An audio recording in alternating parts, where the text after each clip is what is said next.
کلی. سلام، خوش اومدین به چنل من. امروز در خدمت مادرم هستیم و مادرم میخوان یه خلاصه بسیار جالب و کوتاه از کتاب‌های کمدی الهی دانته براتون ارائه بدن. دیگه بقیه‌اشو میسپارم به مادرم. فعلا. سلام. خلاصه کتاب کمدی الهی دانته The Divine Comedy. دانته آلیگری یکی از بزرگترین نویسندگان و شاعران ایتالیا در قرون وسطی است. متولد 760 سال قبل بوده و 66 سال زندگی کرده، یعنی قرن 13 پس از میلاد. آثاری از جمله زندگی نو، ضیافت و سلطنت رو به جای گذاشته. کتاب سلطنت در مورد یه حکومت واحد جهانیه. او به طور فعال در امور سیاسی شرکت داشت و برای آزادی و استقلال فلورانس ایتالیا از روم مبارزه می‌کرد. پس از پیروزی طرف مقابل از سن 45 سالگی در تبعید زندگی کرد و در این سالها کمدی الهی را که مخلوطی از نظرات سیاسی دانته، عقاید مسیحیان قرون وسطی و اساطیر یونان و روم باستان بود رو نوشت. دانته به دو دلیل مشهوره. یکی اینکه از نظر ادبی و ساختار زبانی در کتاب کمدی الهی پدر زبان ادبی ایتالیا لقب گرفته. دلیل دوم حمایت مسیحیان از این اثره، چون از اول تا آخر تبلیغ دین مسیحیته. شخصیت اصلی این کتاب خود دانته است که قلمروهای زندگی رو پس از مرگ در جهنم، برزخ و دوزخ و بهشت، یعنی جهنم یا برزخ، دوزخ و بهشت به تصویر میکشونه. این سفر خیالی در بیانی نمادین از بحران میانسالی و نحوه مواجهه دانته با اونه. دانته در ابتدای کتاب احساس گمشدگی ناشی از بحران میانسالی رو چنین توصیف میکنه به صورت سرودهای سه خط. تمام کتابش سرودهای سه خطیه. در نیمه مسیر زندگی، یعنی در میانسالی، خود را در جنگلی تاریک یافتم، جایی که راه راست گم شده بود. آه، چه توانم گفت از آن جنگل؟ هرگز ندیده بودم چنین دشوار. انبوه، سختی و وحشت. خاطره آن تصویری از وحشت در من می نشاند. مرگ به سختی می تواند به تلخی و زشتی آنجا باشد، اما خوبی های نیز دارد که نقل خواهم کرد.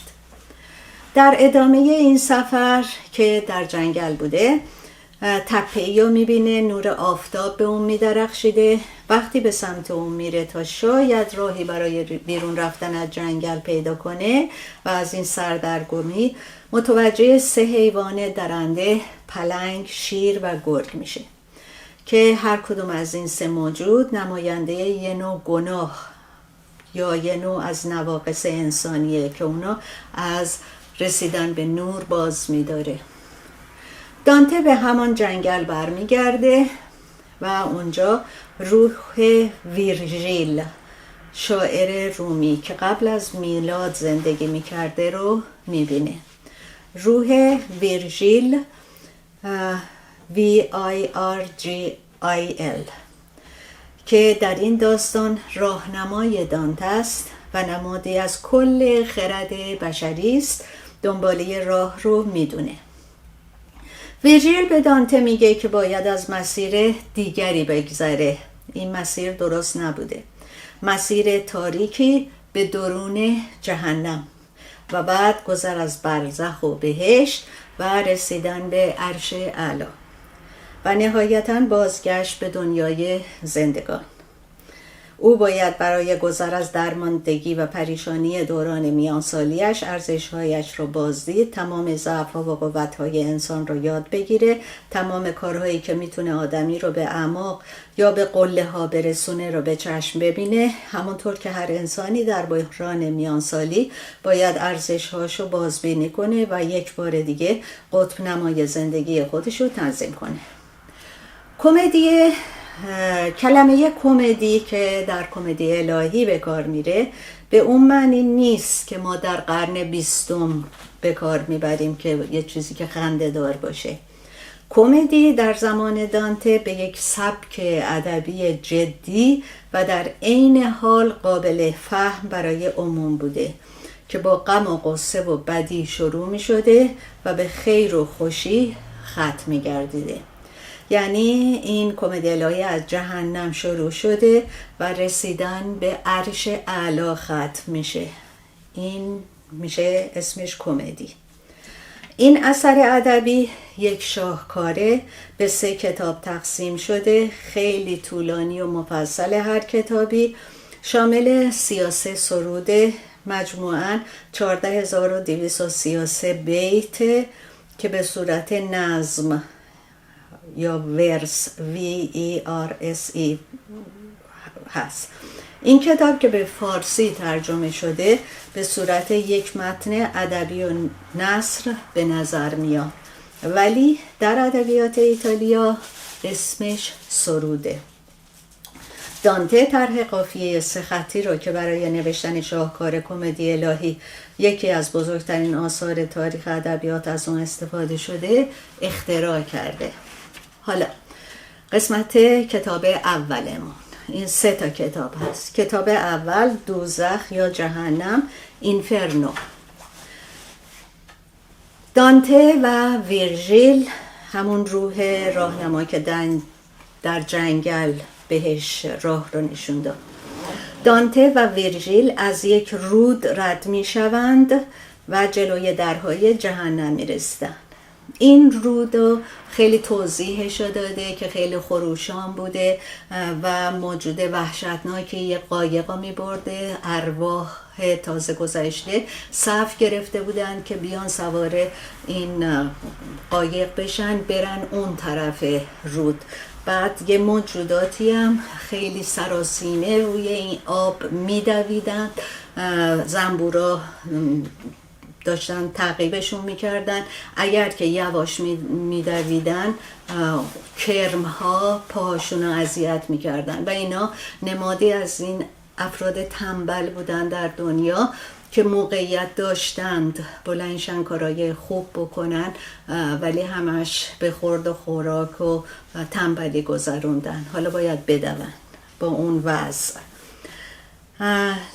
و جهنم شامل 9 طبقه به شکل مخروطه. از سطح زمین شروع میشه، مرکز اون یعنی حلقه 9 به مرکز زمین ختم میشه. پس یک چیزی در نظر بگیرین، یک جای خیلی بزرگی که مخروطی شکله و مرکزش مرکز زمینه و زمین شروع به لرزیدن کرد. دانته از حال رفت و در اولین حلقه بیدار شد. اولین حلقه روی زمین. هرچی به طرف مرکز زمین میریم بدتر میشه اوضاع. آنها موجودی را دیدند، نیمی انسان و نیمی جانور، که در افسانه های یونان جزو یکی از قاضیان خدایان مردگانه. اون موجود نگهبانی بود که با ترازوی بزرگ عدالتش گناهان جهنمی ها رو سبک سنگین میکرد و اونا رو بر حسب گناهی که کرده بودن به حلقه مخصوصشون میفرستاد. حالا حلقه اول کسانی بودند که قبل از مسیح زندگی میکردند، غسل تعمیدم داده نشده بودند، ولی در دنیا خیلی کار بدی هم نکرده بودند. اونا عذاب نمی کشیدن، منتظر بودن مورد لطف و مرحمت خدا قرار بگیرن. دانته در این قسمت با هومر، هوراس، سزار، سقراط و ارسطو روبرو میشه. حلقه دوم یعنی منهای 2 از سطح زمین. حالا از اینجا مجازات ها شروع میشه. هرچه پایین تر بریم مجازات ها بدتر میشه. حلقه دوم، ساکنین این حلقه تا ابد دچار طوفانی شدید بودن و در سرگردانی به سر می بردن، چون در زندگیشون دچار طوفان هوس و خیانت بودن. دانته در این حلقه کلوپاترا و دیگر عشاق اسطوره‌ای رو پیدا کرد. حلقه سوم، منهای 3. گناهکاران یک عمر را در گل و لجن می گذراندن. آنها در زندگیشون جز خوردن و آشامیدن کاری نداشتند و مثل یک دستگاه تولید فضولات عمل می کردن. حلقه 4. بیشترین تعداد گناهکاران در اینجا بودن، خسیس ها در یه طرف، اسرافکاران هم در طرف دیگه. همگی در زندگیشون دچار حرص و طمع و مال و مناله دنیا شده بودن. حلقه 5.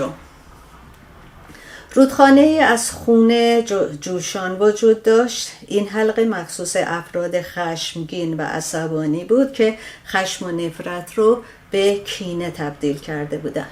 حلقه 6. تعداد زیادی گورهای آتشین وجود داشت. جایهای کسانی بود که به جاودانگی روح عقیده نداشتند. حالا قراره که 9 تا حلقه داشته باشیم. حلقه 7. این حلقه از 3 قسمت تشکیل شده بود. اولین قسمت آدمایی بودن که به حقوق خلق تجاوز کرده بودن. این تجاوز میتونست کشورگشایی، آدمکشی یا نسل کشی باشه. مهمترین اونا اسکندر مقدونی، آتیلا که بزرگترین جنگجوی اروپایی بود. شکنجه این افراد اون بود که تا ابد در رودخانه‌ای که از خون افرادی که به ناحق ریخته بودند باشه. دومین قسمت، حلقه بعدی این قسمت، دومین قسمت افرادی بودند که مرتکب گناه نابخشودنی خودکشی بودند.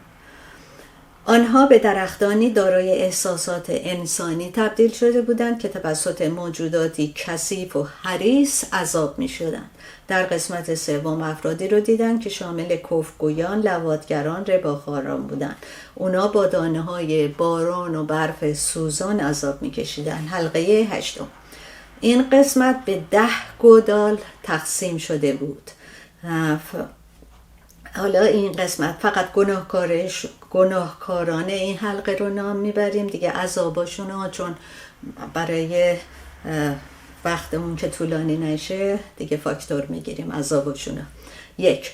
دزدان ناموس و گمراه کنندگان. 2. چاپلوسان. 3. فروشندگان دینی که بیشتر شامل کشیشان و پاپ ها بودن که در قرون وسطا بهشت و جهنم رو به مردم میفروختن، بیشتر بهشت میفروختن.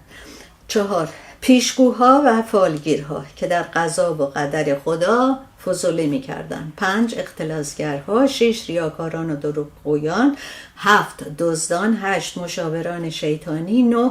افرادی که باعث نزاع بین افراد همخون و هم مذهب خودشون می‌شدند. حلقه 9 یعنی منهای 9، مرکز زمین. آخرین قسمت جهنم محل زندگی شیطان بود که به خاطر غرور و خودبینی از فرمان خدا سرپیچی کرد و از عرش الهی رانده شد. دانته چهره شیطان را به رنگ قرمز و زرد و مشکی دید. این قسمت سردترین نقطه جهنم بود که رود منجمدی داشت. خیانتکاران در این قسمت جا داشتن. بزرگترین خیانتکار یهودا اسخریوتی بود که حضرت مسیح رو به 30 سکه نقره فروخت و در دهان شیطان جا داشت. حالا این 9 حلقه تموم شد. کسانی که در جهنم هستند غیر از طبقه اول که امید به رحمت خدا دارند، بقیه برای ابد در اونجا خواهند موند. از نظر دانته سروده دوزخ. حالا این قسمت کتاب دوزخ کمدی الهی بود که این کتاب به این شکل شروع میشه. سرودش همونیه که قبلا خوندم تو جنگل هراسان بود. در نیمه راه زندگی خیشتن را در جنگل تاریکی یافتم، زیرا راه راست را گم کرده بودم. خب، کتاب دوم، برزخ یا پرگاتوریو. قسمت دوزخ یا جهنم رو ایتالیاییشو فراموش کردم بگم، اینفرنو. حالا برزخ یا پورگاتوریو 7 طبقه یا تراس داره. بعد از مشاهده جهنم، دانته و ورژیل از طریق یک راه خیلی باریک که در انتهای اون نور را می‌دیدن به سطح زمین رسیدن و مسیر برزخ را آغاز کردن. پس تو مرکز زمین بودن که شیطان بود، حالا یک نوری دیدند و رسیدن به سطح زمین. فرشته حرف پی را 7 بار، حالا حرف پی اول حرف پکاتن هست که به لاتین یعنی گناه. خب، فرشته حرف پی را 7 بار با شمشیر تیز بر روی پیشانی دانته نوشت و به او گفته شد هر طبقه از طبقات را طی کند 1 پی پاک می شود. تا وقتی که همه پاک شد اجازه ورود به بهشت زمینی رو پیدا میکنه. دانته برزخ را به صورتی کره‌ای شناور در آسمان توصیف میکنه. به گفته او نیمی از این کره رو آب گرفته و روی آب جزیره اسرارآمیزی قرار داره که کوه بلند و بزرگی به نام کوه برزخ وسط اونه و 7 طبقه داره. پس برزخ شد یک کره‌ای، نیمیش توی آبه، نیم بالاش که خشکیه، این یه جزیره‌ای توشه و بعد یک سری کوه حلزونی شکل داره که میره بالا و 7 طبقه هم داره. طبقه آخر آن بهشت زمینی قرار گرفته. ارواحی به برزخ می آمدن که خدا باور و خدا دوست بودن ولی گناه کرده بودن. در برزخ با 2 کلید همزمان طلایی و نقره‌ای باز می شد که اون کلید طلاییش نماد اصلاح و اتحاده و نقره‌ایش نماد پشیمانی و افسوس. خب، بعدش اونا طبق گناهانشون در این تازه واردان، اونا طبق گناهانشون در یکی از طبقات قرار می گرفتن. اگر ارواح قبل از مرگ کفاره گناه پرداخت کرده بودن، با یا توبه به موقع یا ابراز پشیمانی کرده بودن، میتونستن به طبقات بالایی راه پیدا بکنن تا نهایتاً به بهشت زمینی برسن. وقتی دانته و ورژیل به قسمت پایینی برزخ، یعنی همون طبقه اول که روی زمین قرار داشت، رسیدن، با ارواح تازه وارد که از مسیر دریای بیکران وارد ساحل برزخ می شدند آشنا شدند. اینجا این دریا هم دوباره یه قایقرانی داشت که اینا رو بیاره، که قایقرانش یه فرشته بود. توی برزخ یا جهنم، توی دوزخ یا جهنم، اون قایقرانشون خیلی وحشتناک بود. اینجا قایقرانشون یه فرشته است. این ارواح بعد از اینکه اجازه ورود را به برزخ پیدا می کردن، متوجه می شدن که باید از طبقات کوه بالا بروند تا به بهشت زمینی برسند. در طول این مسیر دشوار در بین طبقات وقتی شب می شد باید صبر کنند تا خورشید طلوع کند، به راه خود ادامه دهند. چون اینجا دیگه روی زمین بوده، خورشید بوده و شب می شده و اینا باید شبا صبر می کردن تا صبح بشه راهشون ادامه بدن. در ضمن طبق گناهی که کرده بودند عذاب می دیدند، ولی امیدوار بودند به بالای کوه برسند. هر طبقه یکی از گناهان تیر می شد. اون که پی رو روی پیشونی علامت زد، گفتش که هر طبقه ای بالا بری 1 پی چیز میشه، پاک میشه، 7 پی. هر طبقه یکی از گناهان تطهیر می شد. هر روحی اختیار داشت به هر طبقه‌ای که میخواد بره، اگر میدونست و مطمئن بود که گناه رو فهمیده، درک کرده و تقاصش رو پس داده. پس تو هر کدوم از این حلقه ها باید یه مقدار تقاص گناهانی که کرده بودن یه کارایی از دشواری میکردن تا تطهیر بشن، برن بالاتر. در آخرین قسمت برزخ، یعنی قسمت هفتم، خود را جلوی پله هایی که به بهشت زمینی منتهی می شد دیدند و به بهشت زمینی یا بهشت برزخ راه یافتند. پس اون قسمت بالای کوه یا چیز بود دیگه، بهشت زمینی بود. بعد از آن حاله ای از آتش بود که باید از آن رد می شدند. شاید این حاله آتش مقصودش جو زمینه که بعد از اون بهشت زمینی یه حاله آتشین بود یا جو زمین که باید از اون رد بشن تا برسن به بهشت. دانته دوباره به خواب رفت. حالا ورژیل دیگه اجازه نداره بره جلو. مأموریت ورژیل در اینجا تمام شد، چون او مسیحی نبود، تعمید داده نشده بود و نمیتوانست بالاتر بره و به بهشت حقیقی برسه. بقیه راه دانته را باید عشق هدایت میکرد. پس دیگه دانته این وسط نیست، باید عشق هدایتش میکرد.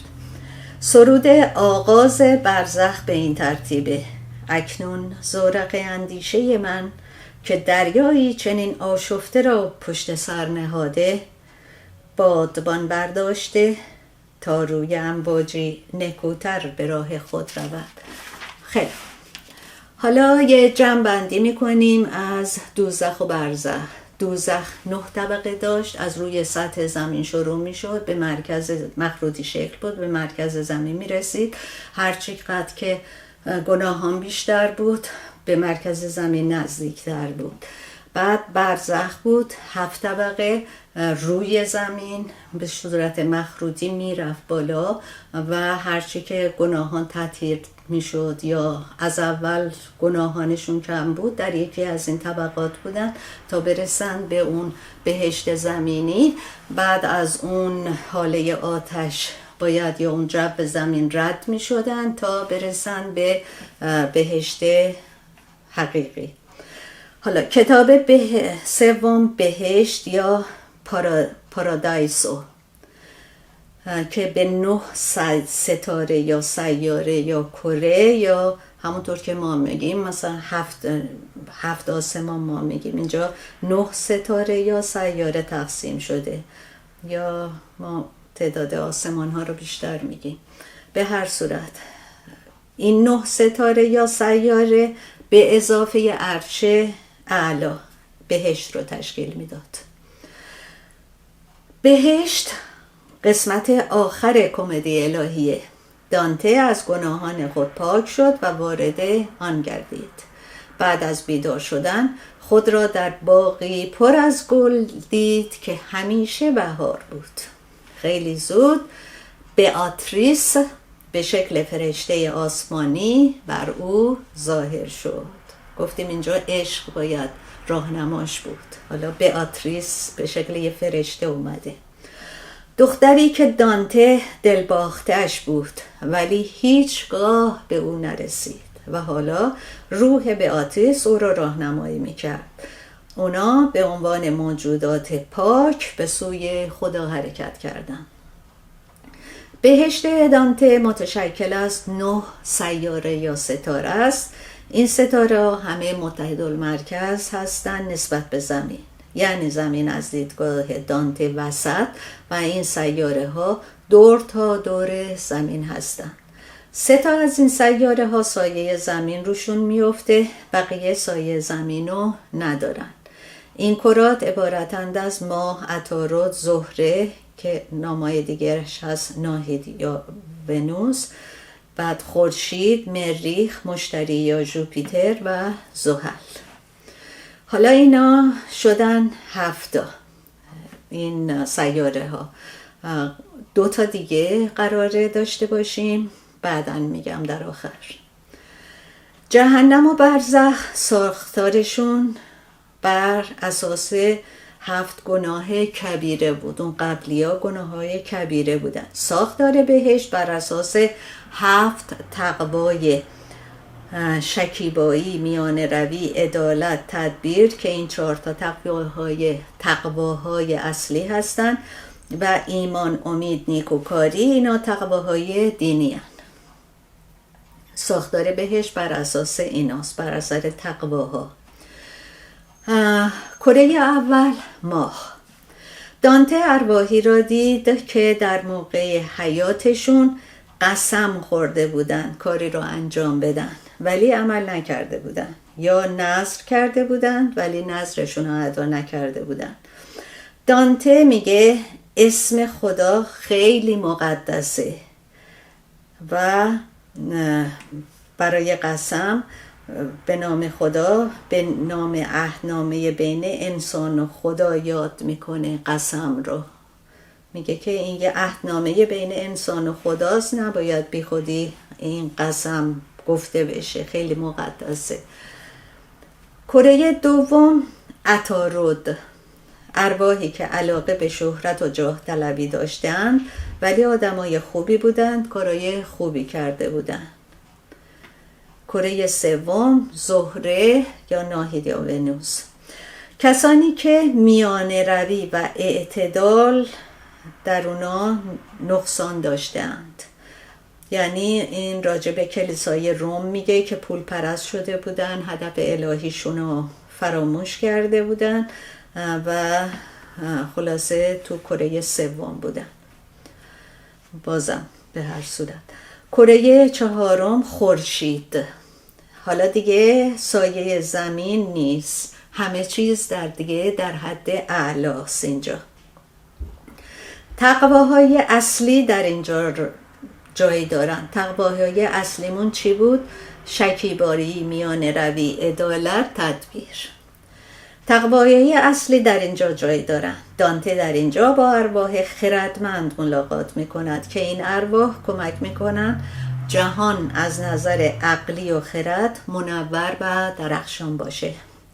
12 روح قدیسین به صورت گوه‌های نورانی به اضافه 12 نور دیگه که کتاب‌های انجیل و تورات بودن اطراف دانته و اون دختر بیاتریس را احاطه کردند و ازشون محافظت میشد. همه این قدیسین را دانته شناخته. یکی از آنان سلیمان نبی بود. کره پنجم مریخ، جنگجویان ایمان که زندگیشون رو در راه خدا برای خدا داده بودن تو این قسمت بودن. منظور جنگای صلیبیه. کسانی بودن که شجاعت، پایداری، پایمردی، شکیبایی داشتن. این ارواح به صورت میلیون ها نقطه نورانی در آسمان بودن. حالا این قسمت جالب هست که دانته در آنجا جدش رو ملاقات میکنه. به دانته میگه وقتی به زمین دانته برمیگرده تمام آنچه را دیده برای آگاهی دیگران بنویسه. کره ششم مشتری یا ژوپیتر، اونجا جایگاه حاکمان عادل دادگستر بود. داوود نبی، ازقال نبی که 13مین پادشاه یهوده، کنستانتین اولم اونجا بودن. کره هفتم زحل، جایگاه متفکران بود که میانه روی هم از اصول کارشون بود. در اینجا دانیال نبی توضیحاتی در مورد قضا و قدر به دانته میده. بعد گفتیم اینجا تا اینجا شد 7 کره. گفتم که 2 تای دیگه رو بعداً میگم. حالا اینا از 8می شروع میشه، 8می و 9می. ستارگان ثابت 8مین ستاره. در این قسمت مربوط به تقوای ایمان، امید، عشق و نیکوکاری، تقواهای دینی. که پیروزمندانه به خدا رسیدن مخصوص افرادی که ارتباط مستقیم و کلامی با خداوند داشتن بدون واسطه. مریم مقدس اونجا بود. پتروس یا سن پیتر از دانته در مورد ایمان سوال و جواب میکنه. یعقوب برادر یوحنا در مورد عشق از دانته سوال میکنه که اون از پس همه سوالا برمیاد و اجازه رفتن به مرحله بعد رو پیدا میکنه. آخرین سیاره محرک نخست یا نخستین سیاره. این سیاره نزدیکترین سیاره به خداست و اولین سیاره‌ای بود که خدا خلق کرده. توسط خود خدا این سیاره حرکت داده شده. بقیه سیارات به خاطر حرکت این سیاره حرکت کردن. پس اول خداوند یه سیاره‌ای رو، این سیاره نهم رو خلق کرده. خودش اونجا خونه خدا بوده و اون بعدش بقیه سیاره ها رو از نظر دانته خلق کرده خداوند و به خاطر گردش سیاره اولی بقیه سیاره هم شروع کردن به چرخش و حرکت. این سیاره منزلگاه فرشتگان و موجودات آسمانیه که از نور ساخته شده‌اند و خدا را به صورت نور درخشانی می‌بینن. حالا با اون قسمت بالای اون عرش خداونده.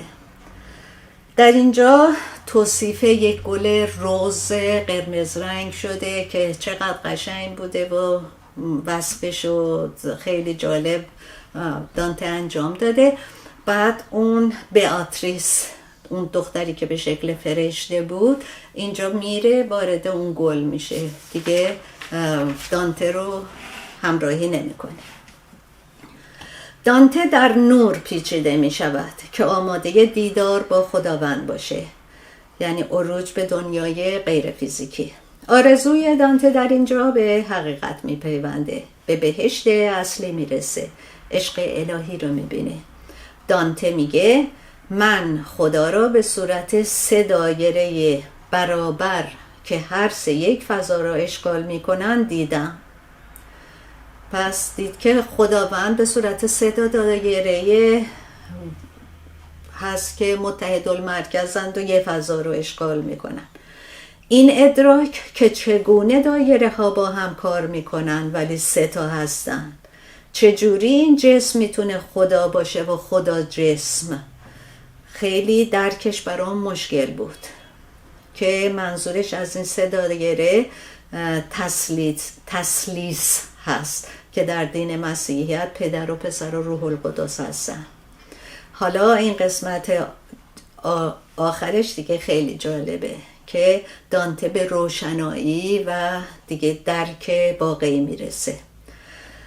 در انتهای بحث بهشت دانته میگه در یک لحظه ادراک و فهم عشق خداوند، عظمت خداوند، بزرگی خداوند رو داشتم و فهمیدم این ارتباط چگونه است، یعنی ارتباط اون 3 تا دایره رو با هم متوجه شده که این 3 تا پدر پسر روح القدس همش مجموعاً یه خدا هستن. اون موقع بود که من با عشق خداوند در ارتباط شدم و روح من با خداوند در یک راستا شد. و آخرین قسمت صحبتم سرود بهشت کمدی الهیه که به این صورت شروع میشه. جلال آن کس که گرداننده همه چیز است، سر تا سر جهان آفرینش را به فرمان خیش دارد. او در اینجا بیشتر و در جاهای دیگر کمتر متجلی است. ممنون که با ما بودید.